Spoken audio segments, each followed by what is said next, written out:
क्या लगता है? ऐसा ही लग रहा है। हाँ, एक हदीस में आपके सामने रखता हूं कि आज हमारी ऐसे हालात क्यों बने, अल्लाह ने हमारे ऊपर जिल्लत को क्यों मुसल्लत किया। हदीस अबू दाऊद की हदीस है। इमाम अबू दाऊद इसको अबू दाऊद के अंदर किताबुल फितन के अंदर लेकर आते हैं। हदीस का रावी हजरत सौबान रजी अल्लाह तआला अन्हु है और इस हदीस को अल्लामा अलबारी रहमतुल्लाह अलैह ने सही करार दिया है। हदीस सुनिए मुसलमानों, आपके लिए पढ़कर जा रहा हूं क्योंकि मेरा मौजू यही है।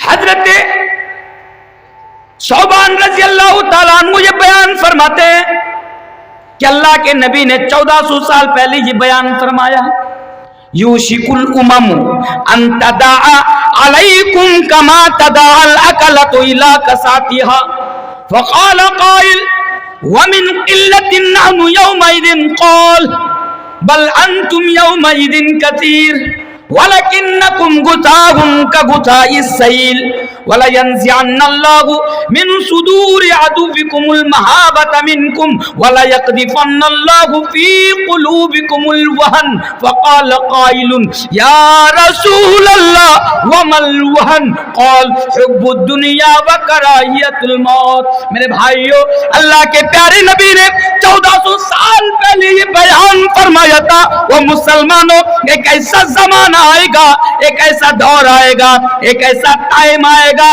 कि दुश्मन कौम तुम्हारे ऊपर टूट पड़ेंगे। किस तरह? जैसे भूखे लोग दस्तरखानों के ऊपर टूट पड़ते हैं। ओ लोगों, एक ऐसा जमाना आएगा तुम्हें गाय के नाम पर मारा जाएगा, तुम्हारी दाढ़ी देखकर, तुम्हारी टोपी देखकर तुमको मारा जाएगा, तुम्हारा नाम देखकर तुमको मारा जाएगा। इस तरह मारा जाएगा जिस तरह भूखे लोग दस्तरखानों के ऊपर टूट पड़ते हैं, यानी वो लोग झुंड बनकर आएंगे और तुम्हारे ऊपर टूट पड़ेंगे। और आगे आइए, नबी से सवाल किया गया कि अल्लाह के नबी, जब हमारे ऊपर ये जुल्म किया जाएगा, जब हमारे ऊपर ये अत्याचार किया जाएगा, जब दुश्मन कौम हमारे ऊपर टूट पड़ेंगी, तो क्या उस वक्त मुसलमानों की तादाद कम होंगी? तो अल्लाह के नबी ने बयान फरमाया था, बल अंतुम यौमइदिन कसीर। पूछने वाला सुनो, उस दिन मुसलमानों की तादाद कम नहीं होंगी, उस दिन मुसलमानों की संख्या कम नहीं होंगी। आज ईमानदारी के साथ बताइए एक बात, क्या आज पूरी दुनिया के अंदर मुसलमानों की तादाद कम है? मुसलमानों की आबादी कम है? नहीं, दूसरे नंबर पर मुसलमानों की आबादी है पूरी दुनिया के अंदर। मुसलमानों के कई ममालिक हैं। मुसलमान किसी भी एतबार से आज उन लोगों से पीछे नहीं है। मुसलमानों के पास दौलत है, माल है, मुल्क है, सब कुछ मुसलमानों के पास है। उसके बावजूद भी आज वो लोग हमारे ऊपर किस तरह जुल्म कर रहे हैं? क्यों? नबी से पूछा जा रहा है कि उस वक्त मुसलमानों की तादाद कम होंगी। समझिए बात को, कम होंगी। नबी ने फरमाया नहीं, कम नहीं होंगी, लेकिन याद रखो तुम्हारी ना रत्ती बराबर कोई वैल्यू नहीं होगी, कोई हैसियत नहीं होगी। एक ऐसा दौर था कि जब पूरी दुनिया के अंदर मुसलमानों की तादाद सिर्फ 313 थी तो लोग हमारे सामने खड़ा होने से डरते थे। लेकिन आज इतनी तादाद होने के बावजूद भी नबी ने 1400 साल पहले बयान फरमाया था कि दुश्मन के दिल में तुम्हारा कोई रौब व दबदबा नहीं होगा, तुम्हारा कोई खौफ नहीं होगा। तुम पानी के झाग के मानिंद हो जाओगे, पानी के ऊपर जो बुलबुला होता है तुम बुलबुला के मानिंद हो जाओगे। नबी ने फरमाया ऐसा कब होगा? जब तुम्हारे अंदर एक बीमारी पैदा हो जाएगी। बीमारी क्या है? वहन नाम की बीमारी। नबी से पूछा गया, या रसूल अल्लाह वमल वहन, आप बताइए कि वहन कहते किसे हैं? तो अल्लाह के नबी ने बयान फरमाया था, और लोगों सुनो, हुब्बुद दुनिया व कराहियतुल मौत। नबी ने बयान फरमाया, और भारतीय मुसलमानों सुनो, अपनी हालात का रोना रोने वालों सुनो, जब तुम्हारे अंदर दुनिया की मोहब्बत पैदा हो जाएगी, जब तुम दुनिया परस्त हो जाओगे, जब तुम्हारा उठना, तुम्हारा बैठना, तुम्हारा सोना, तुम्हारा जागना सिर्फ दुनिया के लिए होना शुरू हो जाएगा, ये की बात, जब आपके अंदर दुनिया की मोहब्बत पैदा हो जाएगी, तब अल्लाह तबारक व तआला आपको जलील कर देगा, आपको रुसवा कर देगा। तो मेरे भाइयों, अगर आज हमारी हालात बिगड़ी है, अगर आज हम और आप जुल्म व सितम के शिकार हैं, अगर आज हम और आप जिल्लत व रुसवाई से दो चार हैं, तो इसकी बहुत बड़ी वजह दुनिया परस्ती है। वरना आइए और एक हदीस में आपके सामने बयान करके चला जाता हूं। ये भी अबू दाऊद की हदीस है, अबू दाऊद किताबुल बुयू, हदीस के रावी हजरत अब्दुल्लाह बिन अम्र रज़ी अल्लाह ताला अन्हु है। इस हदीस को भी अल्लाह अलबानी रहमतुल्लाह अलैहि ने सही करार दिया है। मेरे भाइयों, अल्लाह के नबी ने 1400 साल पहले बयान फरमाया, इदा तबाया तुम बिलईना व अखजतुम अदनाबल बकर व रदीतुम बिज़रई व तरकतुमुल जिहाद व सल्लल्लाहु अलैकुम दुल्लन ला यंज़िउहु हत्ता तरजिउ इला दीनुकुम। ऐ लोगों, ये की बात मैं बड़ी ही मुख्तसर अंदाज में इस हदीस को सामने रखकर मैं आपको पैगाम देकर जाना चाहूंगा। और लोगों, इस हदीस के अंदर भी यही बताया गया, ये हदीस भी हमें और आपको ये पैगाम देती है कि लोगों, जब तुम्हारे अंदर दुनिया की मोहब्बत पैदा हो जाएगी, जब तुम दुनिया के लिए सब कुछ करने लगोगे, तो सल्लल्लाहु अलैकुम दुल्लन, तो अल्लाह तबारक व तआला तुम्हारे ऊपर जिल्लत को मुसल्लत कर देगा। यानी तुम्हारा कोई मकाम नहीं होगा, तुम्हारी कोई वैल्यू नहीं होगी। तो ये हदीस भी ये बता रही है कि सल्लल्लाहु अलैकुम दुल्लन, अल्लाह तबारक व तआला तुम्हें जलील करेगा, तुम्हें रुसवा करेगा। अच्छा, और आगे आइए, क्या कोई ऐसा रास्ता है जो हम जिल्लत का मुकाबला कर सकते हैं? क्या कोई एक ऐसा रास्ता है कि आज जिसको अपनाने पर यह जलील कौम फिर से इज्जत वाली कौम बन जाए?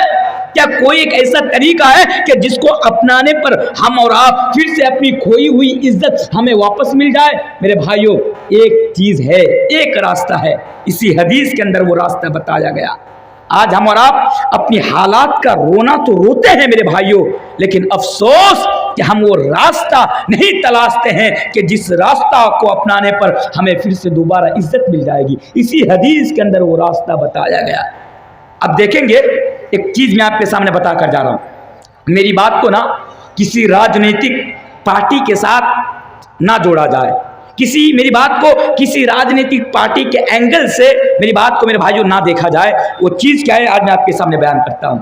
जब इलेक्शन का टाइम आता, मैं भी कटिहार का रहने वाला हूं, जब इलेक्शन का टाइम आता हमारे इलाके में, मैं देखा हूं, देखेंगे चाय की दुकानों पर बैठकर लोग आपस में चाय पीते हुए एक दूसरे से बात करते हैं, गुफ्तगू करते हैं, मशवरा करते हैं, क्या कि भाई इस बार वोट किसको डाली जाए।